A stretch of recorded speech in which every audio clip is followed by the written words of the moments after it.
लोकसभा चुनाव बस कुछ ही दिनों में होने वाले हैं और आज समाजवादी पार्टी की दूसरी लिस्ट में 11 प्रत्याशियों के नाम आए हैं।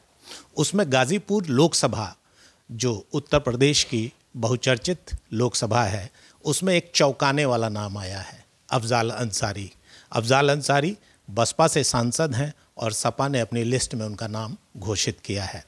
हमारे साथ इस वक्त अफजाल अंसारी हैं और उनसे हम बात करेंगे कि इस जो लिस्ट में उनका नाम आया है उसके बाद उनकी क्या प्रतिक्रिया है। अंसारी साहब, पहले तो यूपी तक में आपका स्वागत है। धन्यवाद। यूपी तक धन्यवाद। लिस्ट में आपका नाम आया, दूसरी लिस्ट में, क्या प्रतिक्रिया है आप? वेलकम।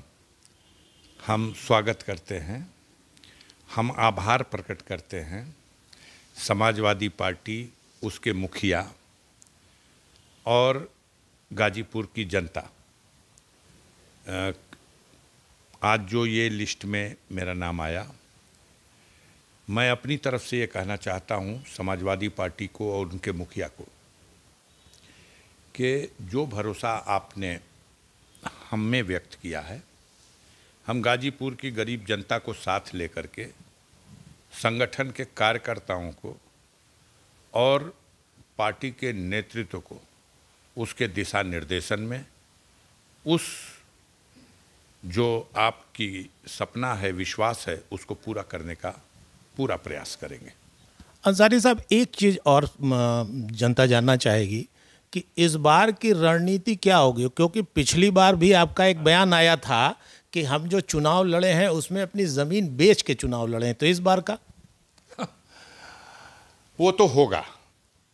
हम लोगों के यहाँ कुछ इस तरह की है कि आप मीडिया के लोग और सरकार तंत्र कहता है माफिया हैं, लेकिन जब गौर से देखोगे तो 12 साल पुरानी गाड़ी में माफिया अगर कोई घूमता हो ये पृथ्वी पे, तो उसका नाम हमको बता दो। एक तो ब्लॉक प्रमुख भी नहीं घूमता होगा। चुनाव लड़ना हो, बेटा बेटी की शादी करना हो, आज भी जिसके पास कुछ नहीं है, कंगाल है, तो इज्जत आबरू के लिए जमीन तो बिकती है। बाप दादा की जमीनें हैं, बेच देंगे थोड़ी सी।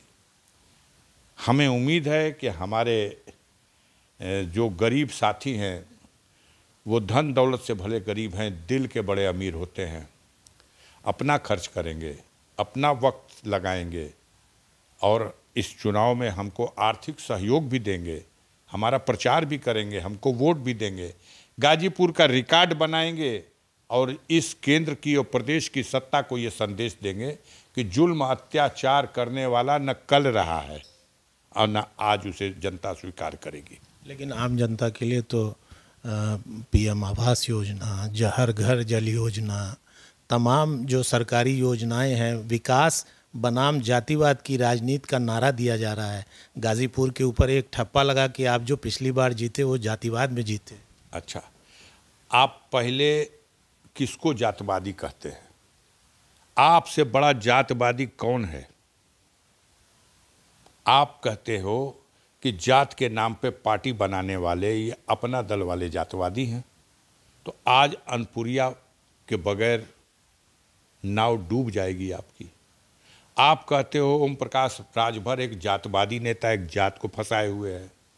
आज ओम प्रकाश के चरणों में बैठे बगैर आपकी नैया पार नहीं होगी। आप कहते हो संजय निषाद जातवादी है, वो निषादों और बिन मल्लाहों की पार्टी बनाए है। सारे जातवादियों को गाली आप बकते हो और सारे जातवादियों को आज मौका है तो सर पे आप बैठा के चल रहे हो। आप दूसरे का सवाल आता है तो कहते हो परिवारवादी है। अपना सब सवाल आता है राजनाथ सिंह का बेटा, अब वो परिवारवादी नहीं है। आप दूसरे के लिए दूसरा कानून, अपने लिए दूसरी बात। तो जनता बेवकूफ़ दिखती जरूर है, समझती सब कुछ है। एक बात बिल्कुल साफ है कि देश आज़ाद हो गया 47 में, लेकिन पूर्वांचल के इस क्षेत्र में सामंतों ने गरीबों को आज़ादी की जिंदगी जीने से दूभर कर दिया था। हमने जब से सामाजिक जीवन में सरजू पांडे के झंडे के नीचे समाज में फैली हुई इस बुराई के खिलाफ इन अत्याचार करने के वालों के खिलाफ गरीबों को संगठित किया, तब से ये लोग तमाम तरह का षड्यंत्र रचते रहे, लेकिन गरीब जनता हमेशा हमें साथ देती रही, आज भी देगी।